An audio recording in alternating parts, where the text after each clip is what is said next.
नमस्कार दोस्तों। खुद का घर हर एक इंसान का सपना होता है और इस सपने को पूरा करने के लिए आपको मदद करती है होम लोन्स। दोस्तों, आने वाले 4 सेशंस में हम होम लोन्स के बेसिक पॉइंट्स के बारे में चर्चा करेंगे जो आपको मददरूप होंगे होम लोन्स के बारे में प्लान करने में। दोस्तों, आज के सेशन में हम चर्चा करेंगे इंश्योरेंसेस जो होम लोन लेते वक्त आपको लेने हैं। उसमें सबसे पहला इंश्योरेंस है प्रॉपर्टी इंश्योरेंस।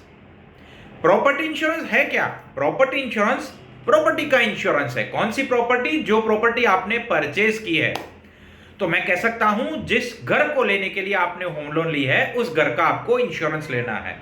आप कहोगे अगर मैं ना लूं तो सर इट इज कंपलसरी, आपको लेना ही होगा। बैंकिंग इंडस्ट्री के अंदर आपको nationalised banks, private banks, cooperative banks, NBFC, बहुत सारी ऐसी कंपनीज है जो आपको होम लोन्स देगी, पर हर एक के पास आप जाओगे तो वो वही कहेंगे कि property insurance is compulsory, mandate है।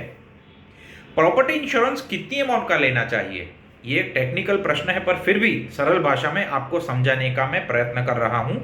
अगर आप बंगलो या टेनामेंट ले रहे हैं तो आपका प्रॉपर्टी वैल्यूएशन 2 भाग में बटेगा, एक है लैंड वैल्यू और दूसरा है कंस्ट्रक्शन वैल्यू। तो आपका जो इंश्योरेंस होगा प्रॉपर्टी का वो होगा कंस्ट्रक्शन वैल्यू। लैंड वैल्यू का कभी इंश्योरेंस होता नहीं है। पर आप जब फ्लैट या फिर पेंट हाउस परचेज करोगे तो उसके अंदर लैंड और कंस्ट्रक्शन दोनों को आप अलग नहीं कर सकते। उस केस में आपका वैल्यूएशन होगा कॉम्पोजिट, तो उस कॉम्पोजिट वैल्यू का आपको इंश्योरेंस लेना है।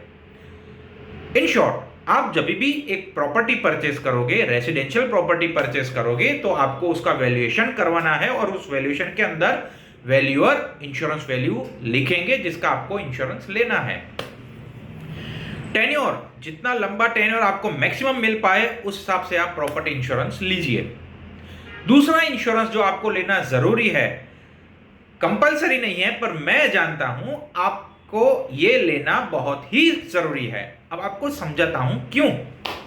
दूसरा इंश्योरेंस है लोन प्रोटेक्टर इंश्योरेंस।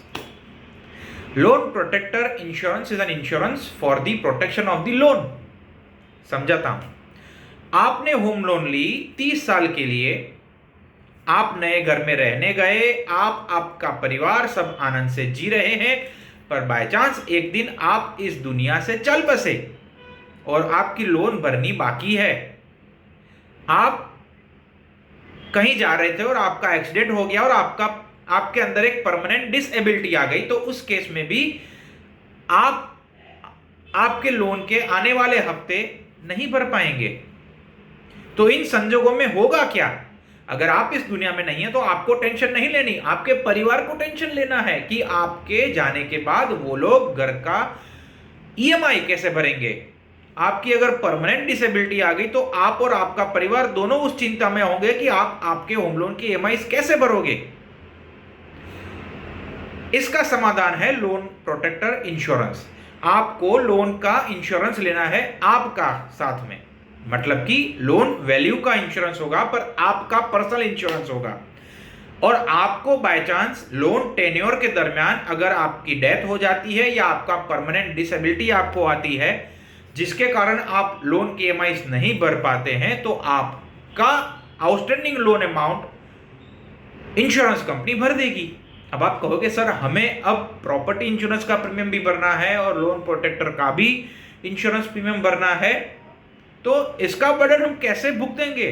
तो सर लोन प्रोटेक्टर इंश्योरेंस का जो भी प्रीमियम होता है उसको आप लोन में कन्वर्ट करवा सकते हो for the tenure of the loan, और वो भी आपको बैंक सहायता करेगी।